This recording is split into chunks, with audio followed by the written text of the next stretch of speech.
Salut, je m'appelle Iris et jusqu'à l'âge de 10 ans, j'ai toujours eu une enfance parfaite, avec des parents parfaitement normaux.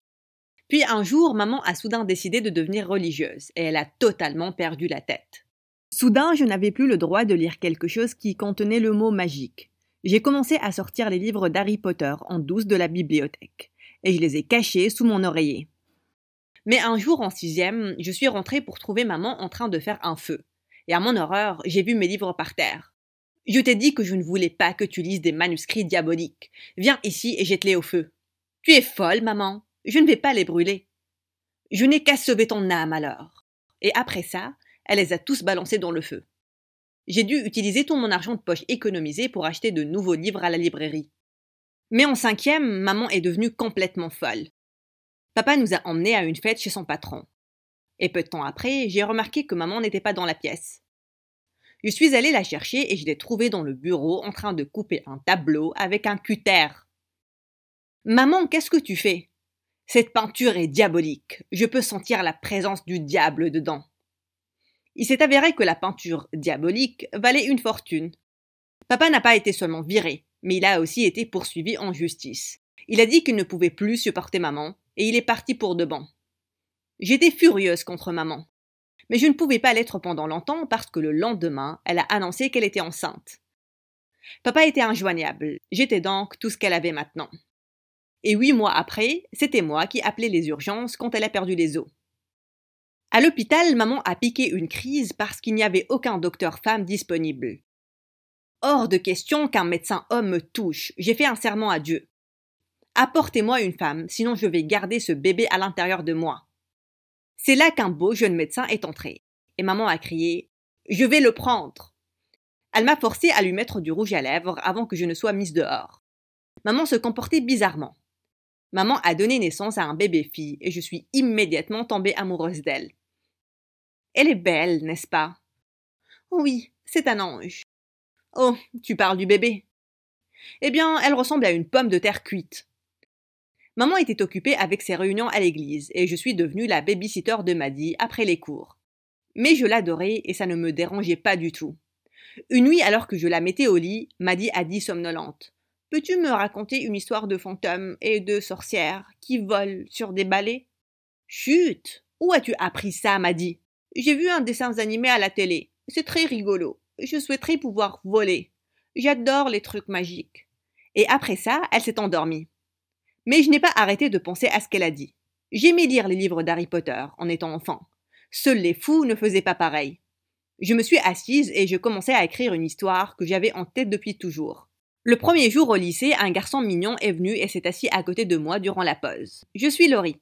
Tu veux voir un truc vraiment cool ?» Et puis il a commencé à agiter ses oreilles. Durant l'heure qui a suivi, il n'a pas arrêté de parler de comment il donnait des leçons de mouvements d'oreilles sur sa chaîne YouTube. Apprendre des talents inutiles.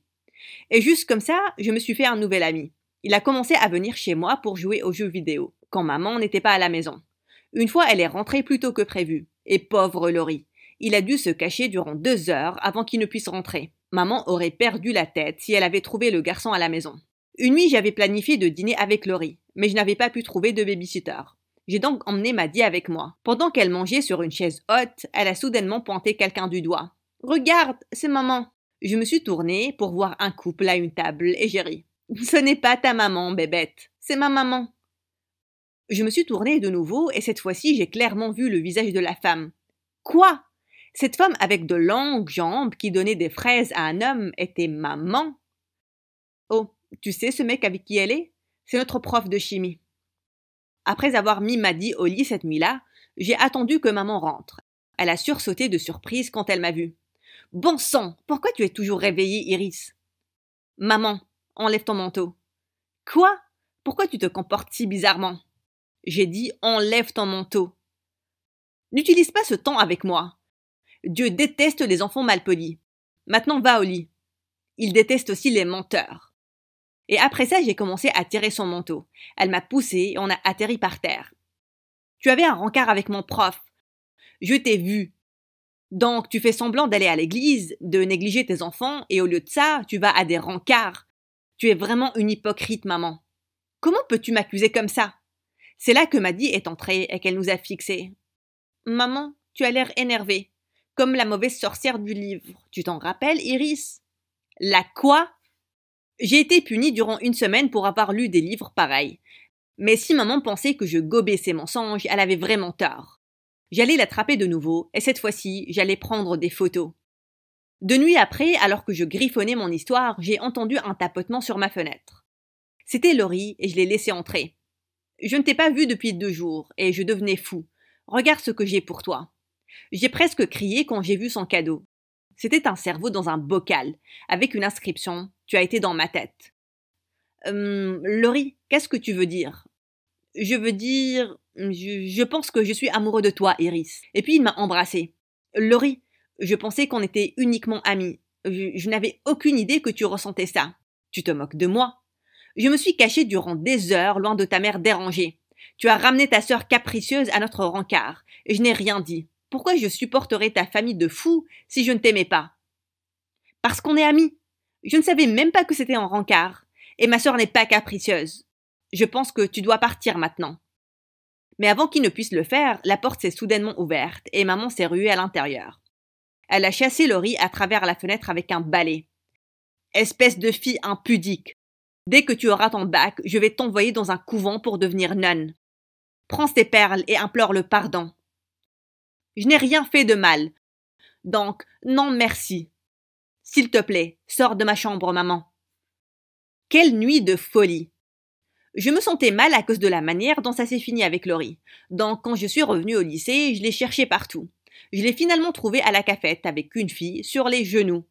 Il y avait un groupe de personnes autour d'eux et ils regardaient tous quelque chose sur leur téléphone.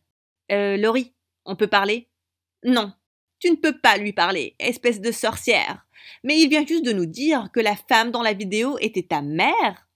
J'ai regardé le téléphone, horrifiée. C'était une vidéo de maman et du prof de chimie, et une femme qui les attaquait en criant « Tu as volé mon mari, et tu es vraiment un infidèle ». Quelques élèves ont vu cette scène de fou au restaurant hier, et ils l'ont filmée. Mon Dieu, ça doit être tellement gênant d'avoir une mère comme ça. Oui, regarde ce que ta mère fait, et tu n'as même pas le droit d'avoir un petit copain. Je suis tellement heureux d'avoir retrouvé mes esprits. Et maintenant, je suis avec ma future épouse. Et les deux se sont embrassés bruyamment. Je leur ai jeté mon verre de jus au visage. Tu es juste avec cette fille parce que je t'ai rejeté, espèce de raté. Et je suis heureuse que tu sois sortie de ma vie, parce que tu es un horrible ami. Et après ça, je suis partie en furie. Et comme si les choses ne se passaient pas assez mal, le prof de chimie a éclaté en sanglots durant le cours. Et il s'est mis à genoux. Iris, s'il te plaît, est-ce que je peux venir habiter avec toi et ta mère? Ma femme m'a mis à la porte, et je suis sans abri. Je ferai tous tes devoirs, je te le promets. Maman ruinait ma vie. Quand je suis rentrée ce jour-là pour la confronter, je l'ai trouvée dans son bureau. Tu peux m'expliquer ce qui est arrivé durant ton rencard hier, maman? Elle s'est tournée et en l'air à moitié folle. Je suis ta mère et je ne te dois aucune explication. Mais tu peux m'expliquer pourquoi tu écris ces bêtises sous mon toit? À mon horreur, j'ai vu une pile de papier déchirée sur la table derrière elle. Maman! Tu viens de déchirer ma nouvelle? J'ai travaillé dessus durant 2 ans. Je n'ai aucune autre copie. Je vais t'envoyer dans un internat catholique. Je me lave les mains de toi. Pareil pour moi, maman. Mon Dieu, tu es folle. Je suis heureuse de m'éloigner de toi. Mais il était hors de question que j'aille dans un internat catholique. Je devais m'enfuir d'ici et j'allais emmener Maddy avec moi. Une nuit, quand maman n'était pas à la maison, je suis entrée en douce dans sa chambre et j'ai commencé à chercher de l'argent dans ses placards. Soudain, je suis tombée sur un papier sous ses vêtements. Et quand je l'ai lu, j'étais choquée. C'était le certificat de naissance de Maddy, et le nom de son père n'était pas celui de mon père. Oh mon Dieu, mon père n'était pas celui de Maddy? J'ai décalé mes plans de fuite et j'ai décidé de chercher le père de Maddy. Je l'ai cherché en ligne et il s'est avéré être un homme d'affaires milliardaire. J'ai pris rendez-vous avec sa secrétaire, faisant semblant d'être une journaliste qui voulait écrire un article sur lui. Le père de Maddy m'a accueilli dans son bureau.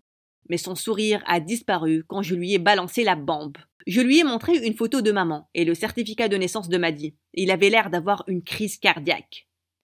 Cette femme, ta mère, elle travaillait pour moi en tant que secrétaire.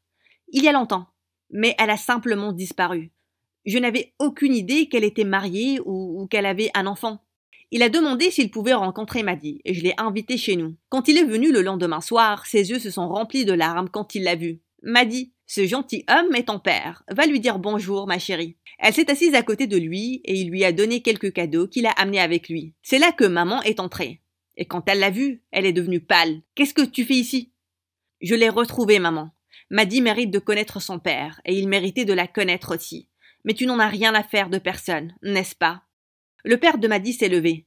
Tu l'as éloigné de moi pendant tout ce temps, mais maintenant, je veux que ma fille vienne vivre avec moi. Je n'étais pas un homme très riche quand on s'est rencontrés, mais je suis un milliardaire maintenant. Et je peux lui donner une incroyable vie. Un milliardaire? Oh mon chéri, je suis célibataire et je vais... Que Maddy, s'il te plaît. Maman a accepté de laisser Maddy partir avec son père contre une allocation mensuelle. Ça me brisait le cœur à l'intérieur que Maddy parte, mais j'étais très heureuse pour elle. Je me suis accroupie à côté d'elle. Tu vas aller vivre avec ton père maintenant, mais je viendrai te voir chaque semaine. Non, tu viens avec moi. Le père de Maddy était plus qu'heureux de m'emmener moi aussi. J'étais sur les nuages. Alors qu'on partait, je me suis tournée vers maman. Tu n'as été une bonne mère pour aucune de nous deux, mais je veux que tu saches que je te pardonne. Oh, une question avant de partir. Est-ce que mon père est mon vrai père? Elle m'a regardé droit dans les yeux. Avec un ton froid, elle a chuchoté. Non. Je l'ai attaqué. Espèce de femme dérangée. Le père de Maddy m'a emmené. Et à lui, j'ai dit « Emmène-moi loin ». Maintenant, Maddy et moi vivons notre meilleure vie. J'ai aussi commencé à réécrire ma nouvelle de zombie. Et je suis sûre que ça va être un best-seller un jour.